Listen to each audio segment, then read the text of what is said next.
নমস্কার বন্ধুরা, পাপু কিচেনে জানাই আপনাদের সবাইকে অনেক অনেক স্বাগত।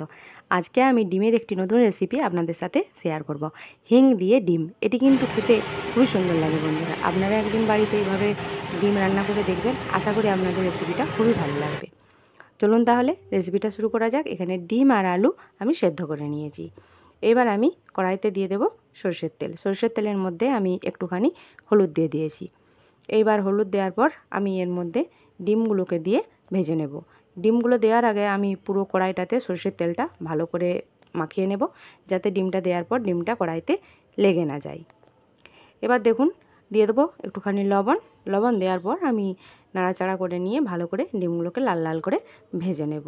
ডিমগুলো আমার ভাজা হয়ে গেছে। এবার আমি ওই কড়াইতেই তেলের উপরে দিয়ে দিয়েছি আলুগুলোও আমি ভালো করে লাল লাল করে ভেজে নেব। দেখুন, আলুগুলো আমার লাল লাল করে ভাজা হয়ে গেছে। এবার আমি আলুগুলোকে তুলে নেব। এখানে ডিম আর আলু আমি দুটোই ভেজে তুলে নিয়েছি। এইবার কড়াইতে আমি দিয়ে দেবো আবার সর্ষের তেল। তার মধ্যে দিয়ে দিয়েছি একটা শুকনো লঙ্কা ফোড়ন, আর দিয়ে দেবো একটুখানি জিরে, আর দিয়ে দেবো যেটা এর প্রধান উপকরণ, হিং। একটু বেশি পরিমাণে হিংটা দিতে হবে।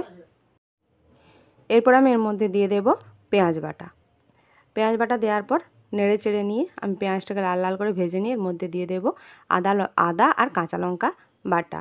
ভালো করে নেড়ে চেড়ে মশলাটা কষিয়ে নিতে হবে। কষিয়ে নেওয়ার পর আমি এর মধ্যে এবার দিয়ে দেবো একটুখানি হলুদের গুঁড়ো, আর দিয়ে দেবো লঙ্কার গুঁড়োটা আমি কমই দিয়েছি, কাঁচা লঙ্কাটা আমি একটু বেশিই দিয়েছিলাম বেটে, আর দিয়ে দিয়েছি আমি জিরের গুঁড়ো। এইবার আমি নেড়ে চেড়ে ভালো করে মশলাটা কষিয়ে নেব। মশলাটা থেকে দেখুন তেল ছেড়ে দিয়েছে, মশলাটা আমার কষানো হয়ে গেছে।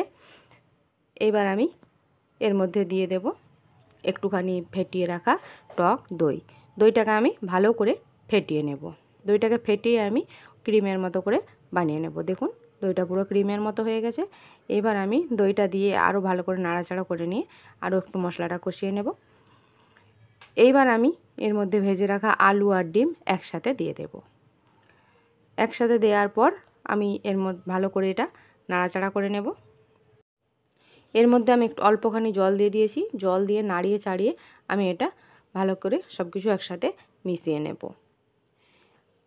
দেখুন বন্ধুরা, এবার আমি এর মধ্যে দিয়ে দেব একটু চিনি, আর দিয়ে দেব পরিমাণ মতো লবণ। এবার এটাকে নাড়িয়ে চাড়িয়ে আর একটুখানি কষা কষা করে নিতে হবে। দেখুন বন্ধুরা, আমার কিন্তু রান্নাটা হয়ে গেছে। আপনারা চাইলে এই অবস্থাতেও এটা নামিয়ে নিতে পারেন, আর যারা একটু গ্রেভি চান তারা এর মধ্যে একটুখানি জল দিয়ে দেবেন।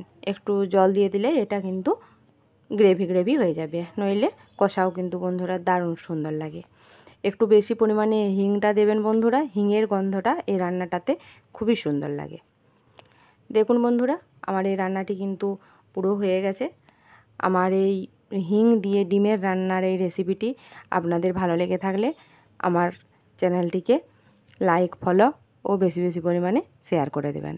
আর যারা আমার চ্যানেলে নতুন বন্ধু এখনও আমার চ্যানেলটিকে সাবস্ক্রাইব করেননি, তারা আমার চ্যানেলটিকে সাবস্ক্রাইব করে প্লিজ আমার পাশে থাকবেন। আর আপনারা প্লিজ কমেন্টে জানাবেন আমার এই রেসিপিটি আপনাদের কেমন লাগলো। আর বাড়িতে একদিন অবশ্যই বানিয়ে দেখবেন, এটা কিন্তু খুবই সুন্দর হয় খেতে বন্ধুরা। ধন্যবাদ বন্ধুরা, সবাই খুব খুব ভালো থাকবেন।